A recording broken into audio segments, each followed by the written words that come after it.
삼이수님, 네, 지금 성경 특강 창세기 강의하고 있습니다. 근데 창세기 강의하는데 신부님은 성서 얘기는 안 하고 매한 딴 얘기만 막 빙글빙글 도느냐고. 그런데 여러분들, 이 성경이 탄생하기 위해서는 어떤 조건이 필요하냐면은 이 지역의 기후를 알아야 돼요.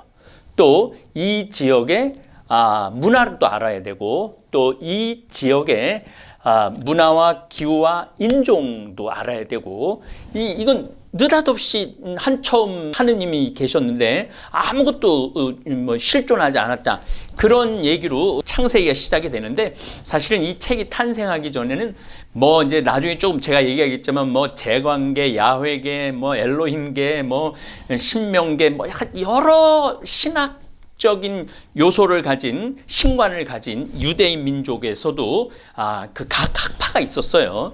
그래서 이게 다 섞여 들어와, 성서 안으로. 그래서 사실 이게 다 신명계 작가가 쓴 거, 엘로힘계 작가가 쓴 거 다 찾아내야 되는데, 제가 여러분들하고 이런 작업을 하지 않는 이유가 있어요. 그런 작업은 신학교에서 또 신학을 배우는 사람들, 또 히브리어를 전공한 사람들, 히라보 전공한 사람들이 하는 일이지, 우리 같은 사람들은 굳이 그런 것까지 알 필요는 저는 없다고 생각을 해서 이야기로 여러분들을 지금 안내하는 겁니다. 그리고 또 이미 우리 최승정 신부님, 김혜윤 수녀님, 또 주원준 박사라고 있어요. 여러분들 그 주원준 교수 강의도 찾아 들으시면은 너무 전공한 분들이 너무 잘해놨어. 그래서 굳이 그분들이 강의한 내용까지 내가 다시 한번 반복할 필요는 없어서 완전 새로운 관점으로 여러분들하고 이야기를 나누는 겁니다. 자, 여러분들, 제가 이렇게 인생을 살면서 정말 자연의 그 위대함, 자연의 놀라움을 여러 번 경험을 했어요. 여름에 어머니가 좀 몸이 안 좋다고 그래서 제가 운전을 하고 용인에서 신갈로 넘어오고 동수원으로 가는데 천둥 번개가 치는데, 정말 너무너무 나는 아름다운 번개로 생각을 하죠. 번개가 그냥 앞에서 하늘을 가르고 쫙, 그전에도 번개 엄청 많이 봤죠. 엄청 많이 봤는데, 바로 앞에서 번개가, 내 차 앞에서 번개가 딱 떨어지는데 약간 좀 두려운 마음이 들더라고요. 두려운 마음이. 그리고 이제 제가 비행기 타면서 그 밑에 번개들이 어마어마하게 치는, 그것도 촬영을 많이 해놨는데, 야, 이렇게 많이 치는 번개를 지금 현대 과학이 발달했을 땐 구름과 구름이 부닥쳐갖고 번개가 형성된다고 하고, 천둥은 번개가 치고 난 다음에 그 번개 소리가 소리니까 한 3초 지나고 나면은 거의 한 1000m 전방에서 친 번개 소리, 천둥 소리, 이런 거 우리는 알았지만, 지금으로부터 5000년 전, 10,000년 전, 그리고 또 옷도 막 무슨 짐승 가죽 이렇게 해갖고 이렇게 두르고 창 하나 있고, 이런 사람들이 번개를 만났을 때, 5000년 전, 10,000년 전 사람들이 번개를 만났을 때 그 두려움은 어땠을까요? 상상을 초월하는 거예요. 그러니까 우리가 그 구약성서에서 그렇게 많이 듣는 바알 신이 번개를 주관하는 신이라고 사람들은 생각했던 거예요. 두려움이 너무너무 강하면 우리 인간과는 다른 세계의 어떤 존재, 그래서 이제 신화라는 게 탄생을 하는 거죠. 또 제가 여기 평창에서 살면서 2007년으로 기억이 되는데, 저기 봉평 쪽, 진부 쪽에 3일 동안 1600mm가 비가 왔었어요. 근데 우리 2박 3일 피정을 했었는데, 정말 그 강물이 불어나갖고 우리 생태마을 도로, 평창으로 나가는 도로, 영월로 나가는 도로, 제천으로 나가는 도로, 세 도로가 물이 다 잠겼어요. 당연히 이 다리도 물이 다 잠겼죠.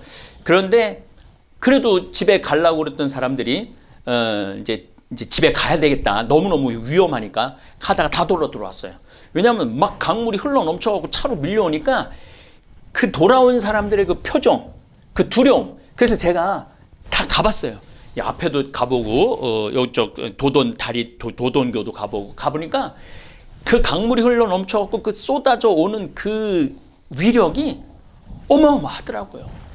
그러니까 이 메소포타미아 유프라테스 티그리스 강에 살았던 이 사람들은 이 강물도 느닷없이 그냥 강물이 흘러 넘치고 이런 게 너무너무 두려웠던 거죠. 그래서 비의 신, 천둥의 신, 구름의 신, 또 이제 바다도 저는 그런 경험을 했어요. 옛날에 이제 내가 우리 한국천주교회사 신학교 때 동아리를 했는데 김대건 신부님 솔매 쪽에 갔을 때인데 거기 신부님 그 신부님이 다시 또 표착을 해갖고 다시 도착한 성지가 있어요. 거기를 가는데 배를 이제 좀 우리도 타보고 하는데 한 10m 정도 되는 배인데 한 5km 바다를 나가니까요. 이건 막 배가 이렇게 되는 거예요. 파도가 많이 밀려와갖고. 그래서 우리가 돌려서 들어왔던 경험이 나는데 그 바다의 신, 그게 뭔가 신들이 다 나오는 거야.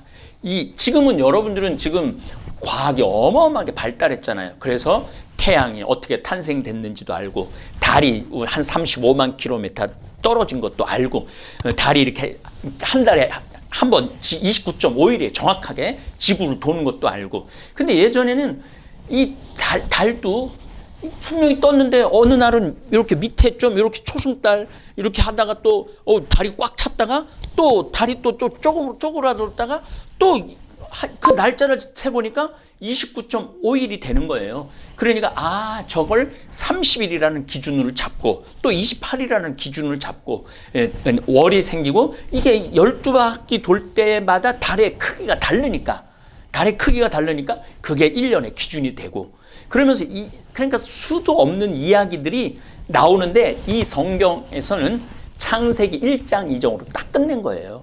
창세기 1장 2장으로 끝냈는데 자, 여러분들이 이제 메소포타미아 문명하고 수메르 문명하고 약간 수메르 문명이 좀 앞서 있는 겁니다. 그 수메르 문명에서 유프라테스 티그리스 강에 살던 사람들, 그리고 거기가 고온 건조해요. 고온 건조하다는 얘기는 무슨 얘기냐면은 전염병이 없는 거예요. 사막으로 둘러싸여 이렇게 있으면은 다른 지역하고의 만남이 없기 때문에 전염병이 없기 때문에 문명이 꼽힐 수 있는 거예요. 또 더욱이 거기다 이제 수메르라는 건 맨 유프라테스 티그리스 강 맨 끝에 있는 지역이거든요. 거기서 이제 농사도 짓고 처음에는 밀, 자연, 보리 이런 것들을 농사를 짓기 시작한 그게 2만 년 전이에요. 자, 그렇다면은 이 수메르 지역의 사람들은 다른 데를 안 가보잖아요. 아프리카도 안 가봤을 거고 또 위에 그리스 쪽도 안 가봤을 거고 이탈리아도 안 올라가봤을 거고 오로지 그 페르시아만 밑에 또 강물이 흘러 내려오는 그래서 이제 점점 도시가 위로 올라가요. 왜냐하면은 하도 와서 쌓이고 마지막에 홍수가 와서 덮치니까 우르에서부터 수메르 우르 점점 위로 올라가고 바빌론은 한참 위에 도시가 됩니다. 그 다음에 니느베는 유프라스 티그리스가 거의 상류의 도시입니다. 어쨌든 하여튼 그런 수많은 이야기가 있고 수많은 사연이 있기 때문에 우리 수많은 신의 이야기를 듣는 거예요. 그래서 그 신들을 이렇게 그런 두려움, 자연에 대한 두려움, 또 외부에 대한 정보 지식이 없는 이 사람들이 그러니까 유프라테스 티그리스 강이 거의 한 4,000km 정도 되거든요. 그러니까 거기 끝에서 아나톨리아 지방, 제가 거기도 가봤는데 굉장히 높은 산맥이 있어요. 거기서부터 비가 쏟아져 내려와갖고 자기네들은 비도 안 나오는데 느닷없이 홍수가 일어나고 이러니까 자연이 너무너무 두려운 거예요. 자연이 두렵고 자연이 두렵다 보니까 신이라는 우리보다 더 무서운 존재, 우리보다 더 힘이 강한 존재, 인간보다 힘이 강한 존재에 대한 이야기, 그게 바로 이제 신화의 탄생이 되는 거죠. 그런 이야기들 여러분들은 지금 제가 아누, 이시크루, 압수, 티아마트, 마르둑 까지 온 거예요. 이런 수많은 이제 제 강의를 좀 들으시면 돼요. 바빌론의 최고의 신은 마르둑입니다. 마르둑이라는 신이 나타나갖고 이제 정리를 하는 거, 이제 신들을 정리하는 거, 신들을 정리하면서 신들의 왕으로 군림한 운명을 타고난 마르둑의 모습은 찬란했고 그의 눈매는 불길 같습니다. 제가 EBS 교육방송 이 바빌론 마르둑 다큐멘터리를 보니까 바벨탑 있잖아요. 바벨탑이 이 직사각형으로 91.5m, 위로 91m. 그러니까 지금으로 말하면은 30층짜리를 된 거예요. 바빌론 사람들이. 그 맨 꼭대기에 이제 밑에는 벽돌. 자, 제가 벽돌 얘기했죠. 이집트는 돌을 썼어요. 피라미드를 쌓는데 기자의 피라미드를 가보면은 돌을 거기도 여러분들 시간 되시면은 나중에 한번 가보시면은 그냥 금방 느껴요. 어마어마해요. 하여튼 어마어마해요. 돌을 쌓고 맨 끝에는 대리석으로 쫙, 지금은 이제 중간에 다 뜯어갖고 맨 끝에만 그 대리석이 남아 있지만은 돌을 쌓고 그리스 다 돌문화예요. 그 다음에 또 로마도 다 돌문화예요. 이상하게 메소포타미아, 바빌론, 아시리아, 우루크 이런 지역은 다 벽돌 문화예요. 그러니까 메소포타미아 문명은 벽돌 문화예요. 왜 벽돌이냐면은 그 꼭대기에서부터 유프라테스 티그리스강에서 흙들을 끌고 내려와갖고 점토들이 퇴적이 돼요. 쌓이는 거죠. 그러니까 진흙이 어마어마하게 많았던 거야. 그러니까 그 진흙을 걷어내고 그 진흙에다 대고 1450도의 벽돌을 구워서 요만한 것들을 만들어갖고 벽돌을 해갖고 또 역청, 그 지역은 4000년 전에도 5000년 전에도 이렇게 땅에서 석유가 부글부글 뿜어져 나왔어요. 그걸 가지고 역청, 지금 말하면 아스팔트를 하고 많이 방수를 사용을 했어요.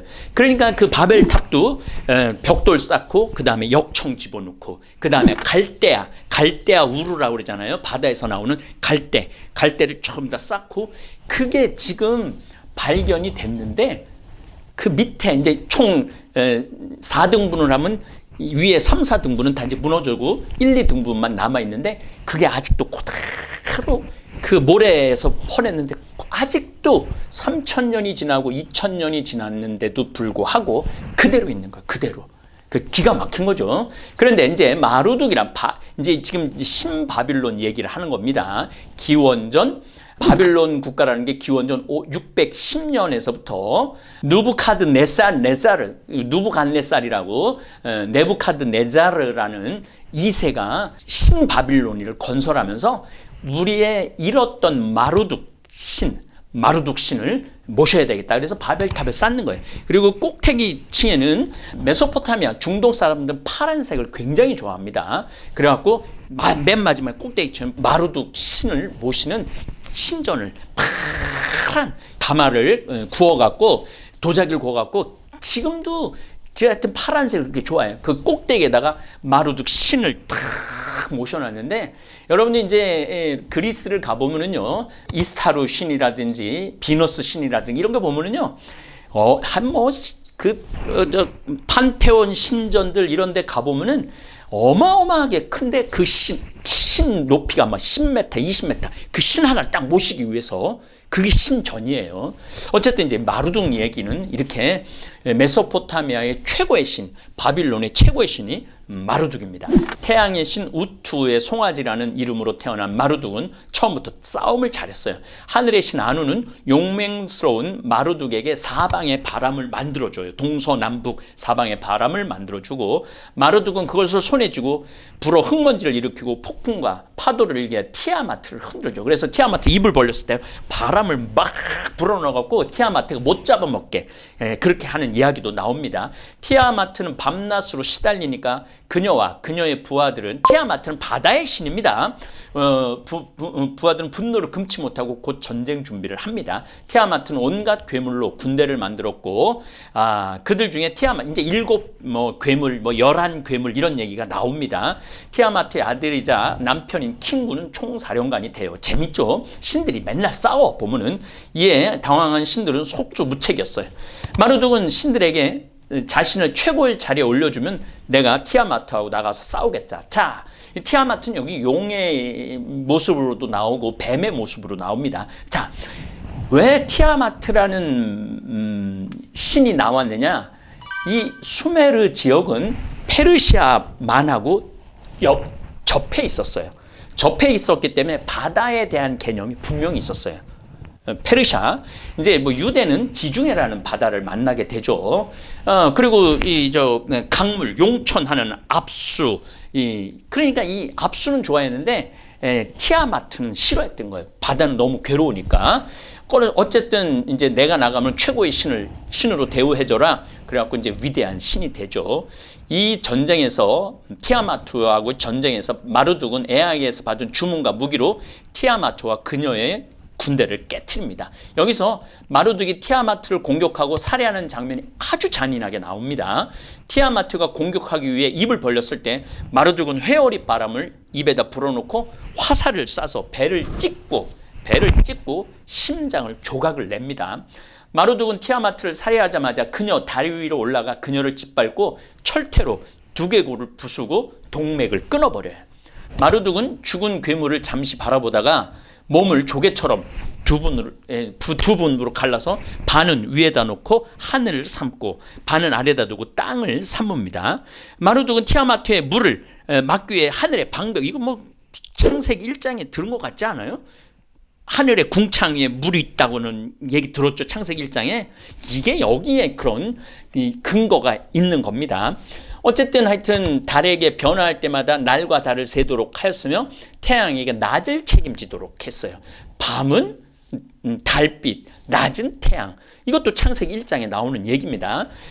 또한 티아마트의 머리와 젖가슴 위에 산과, 머리는 산으로 했겠고 젖가슴 위에는 언덕을 쌓아 올리죠. 눈은 뚫어, 아주 중요한 얘기가 나옵니다. 눈은 뚫어 티그리스 강과 유프라테스 강의 원천을 만들어요.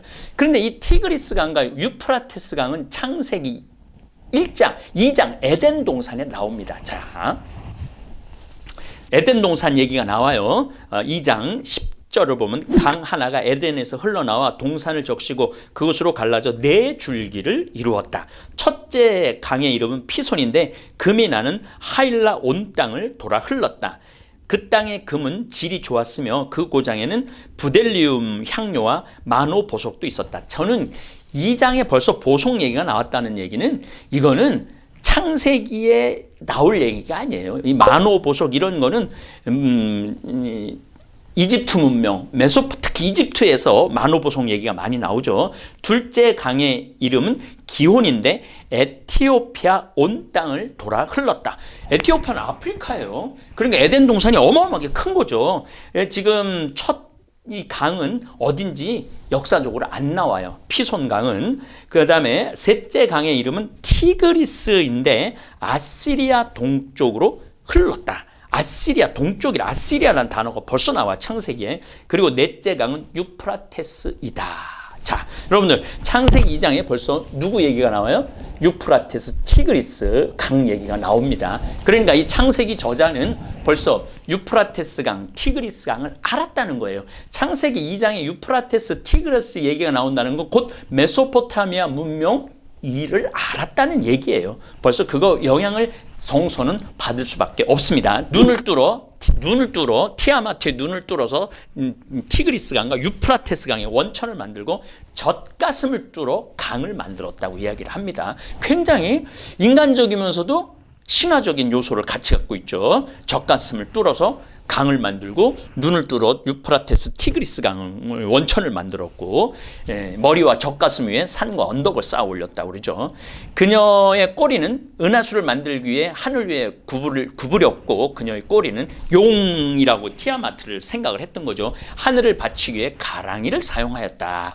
마르둑은 티아마트의 아들이자 남편인 킹구를 처형해서 그의 피와 점토를 섞어 사람을 만들게 하였다. 자, 사람이 하느님은 창세기에는 우리의 모습을 닮은 사람을 만들자. 그리고 우리가 이렇게 아름답게 창조해 놓은 보신이 참 좋은 사람을 만들고 난 다음에 보신이 참 좋았다고 그래요. 보신이 좋은 세상을 다스리도록 하자. 그래갖고 인간을 손님으로 초대를 해요. 창세기에는. 그런데 이 수메르 문명에서는 죽여. 티아마트의 아들이자 남편인 킹구를 처형을 하고 그의 피와 점토를 피와 흙을 섞어 사람을 만들게 한다. 그는 사람에게 노동의 임무를 부여를 합니다. 그리고 작은 신들의 노역을 그들에게 감당토록 사람이 작은 조그만 3600신이 있다고 그랬잖아요. 신들이 와그라 그래. 우리 저기 뭐야 강둑 쌓기 힘들다. 이거 뭐 자연 이거 유지하는 거 너무너무 힘들다. 막 그러니까 인간을 만들어서 신들 대신 노역을 하도록 만듭니다. 그리고 모든 신들이 쉴 수 있게 만들어요. 인간은 누구를 위해서 그러면은 창조된 존재야? 신들을 위해서 창조된 존재예요. 구약의 창세기 1장은 우리의 모습을 닮은 사람을 만들자. 그렇게 하고 이 우주 또 이 지구라는 아름다운 에덴 동산을 선물로 우리한테 주는 거죠. 그래서 구약 성서는 하느님이 우리에게 보내는 연애 편지라는 말씀을 제가 들을 수 있었던 거예요. 그리고 마르둑은 신들의 왕으로 추대되고 신들은 그에게 마르둑에게 하늘과 땅의 주권이 있다고 확인을 해줍니다. 수메르 창조 신화의 지역적인 배경을 보면 압수와 티아마트는 각각 단물, 강물과 바닷물 용천수와 바닷물이에요. 티아마트는 바닷물. 그들의 자식들은 라흐무와 라하무인데 이게 신들이 결혼하고 애를 낳고 막 서로 죽이는데 창세기에는 그런 얘기가 없어요. 그냥 우리의 모습을 닮은 인간을 만들자, 사람을 만들자. 그리고 에덴 동산을 만들어서 사람한테 선물로 줍니다. 아담과 하와한테 선물로 주는 거죠. 그러니까 완전히 수메르, 메소포타미아 신화를 알긴 알았지만 그들의 신의 발자취를 따르지 않았던 거죠. 완전히 새로운 야훼 하느님의 신앙을 유대인들은 가졌던 거죠. 이거 참 재밌어요. 이들은 침적토로 물과 섞어서 만들어진 땅이에요. 땅. 태초의 땅의 형성은 이러한 신화적 이미지는 메소포타미아인들의 경험에 그 바탕을 두는 거죠. 그들은 두 줄기의 강, 아랫강, 유프라티스강, 위의 강, 티그리스강이 범람하여 충족토가 페르시아만 삼각주 지역에 이제 강 맨 끝에는 이제 서로 넘고 그래갖고 강 끝에는 되게 삼각주가 많아요. 저도 비행기 타면서 비행기를 타고 전 세계를 다닐 때 항상 창가로 저는 자리를 원합니다. 그러면 이렇게 강 끝에 삼각주가 착 돼 있는 거 보면요. 너무너무 참 이게 삼각주구나 그런 생각을 많이 하는 강들을 많이 만나죠. 새로운 땅을 더하는 장면을 해마다 그러니까 넘칠 때마다 새 땅이 생기는 거죠. 그 경험이 신화의 형성에 영향을 주었을 겁니다. 이 침족토는 메소포타미아 문명 도시를 건설하는데 벽돌의 재료가 됩니다. 1450도의 고온으로 구운 벽돌은 지금도 남아 구약 창세기와 수메르 신화의 성립, 배경 그리고 고고학적 증거가 되죠. 수메르 창조 신화에서 세상 창조 얘기가 나오는데 에누마 엘리시에는 식물과 동물 또 다른 중요한 피조물이 등장하지 않아요. 그냥 신이 싸워갖고 죽여갖고 막 가슴을 언덕을 만들고 머리를 산을 만들고 젖가슴을 뚫어갖고 강을 만들고 누나를 뚫어갖고 강을 만들고 그런 얘기가 나오지. 제가 창세기 1장 말씀 다시 한번 여러분들이 얼마나 우리 창세기가 1장이 아름다운 거냐 하면은 자, 처음 하느님께서 하늘과 땅을 창조하셨다.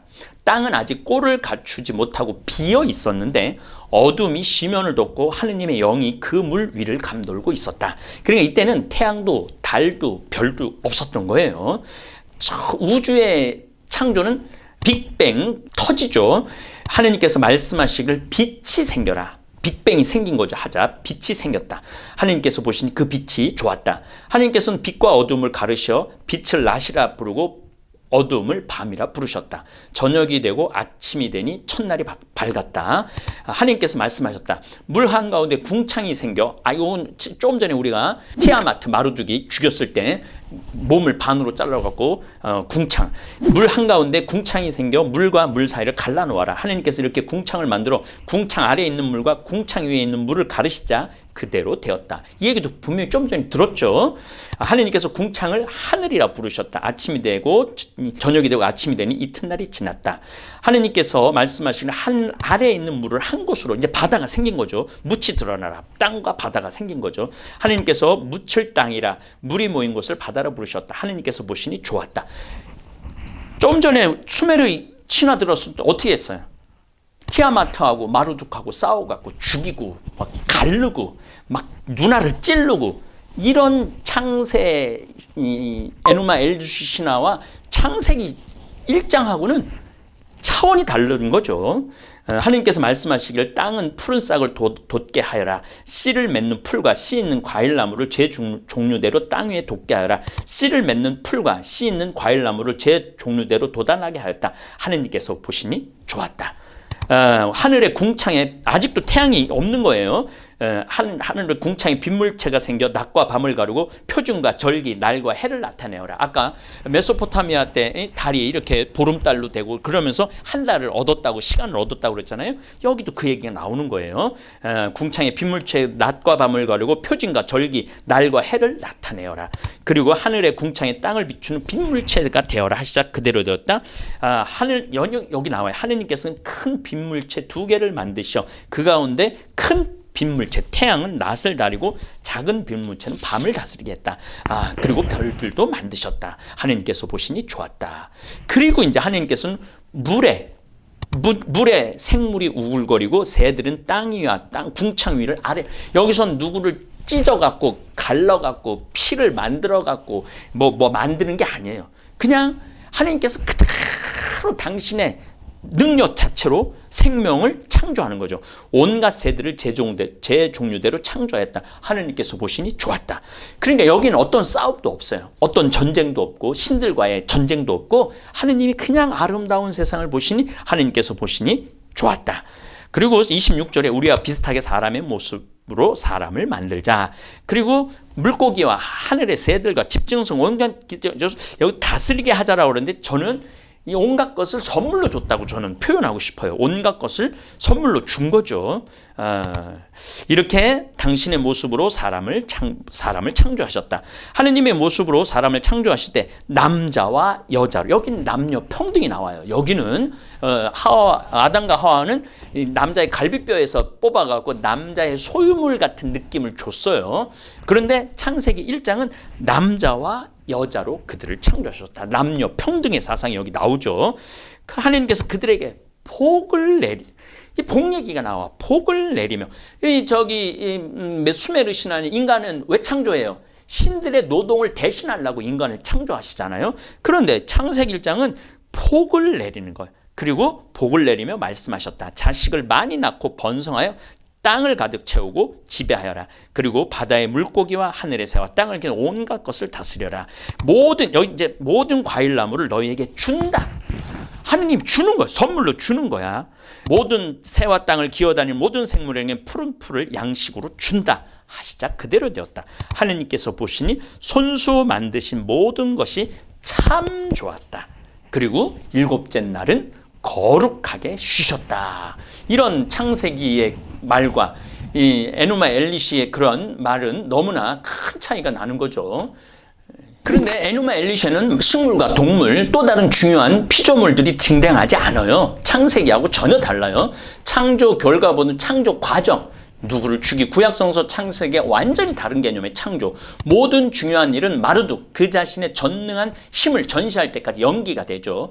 이 창조시 수메르의 창조 이야기는 창조 과정에서 확인할 수 있는 또 다른 특징은 창조가 장인적 요소를 띠고 있다는 거예요. 직접 막 찌르고, 예를 들어 하늘신 아누는 그의 어린 손자를 위해 4방향의 바람을 창조하고 티아마트는 전쟁 도구로 7 괴물을 창조합니다. 또 마르둑은 죽은 신의 몸으로 사람을 만듭니다.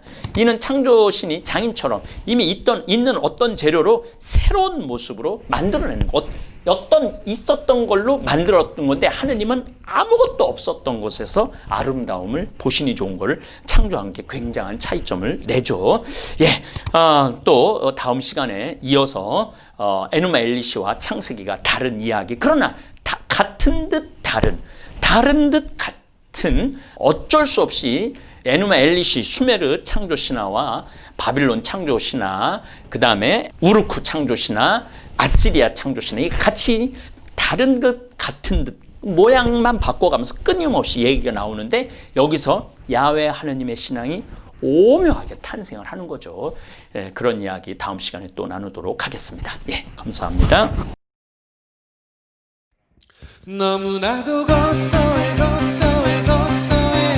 참을 수가 없을걸 건강을 책임져줘 생태만 전국장 전국장이 냄새난다 선입견이 있나요 나도 처음엔 그렇다고 생각했지 전국장가를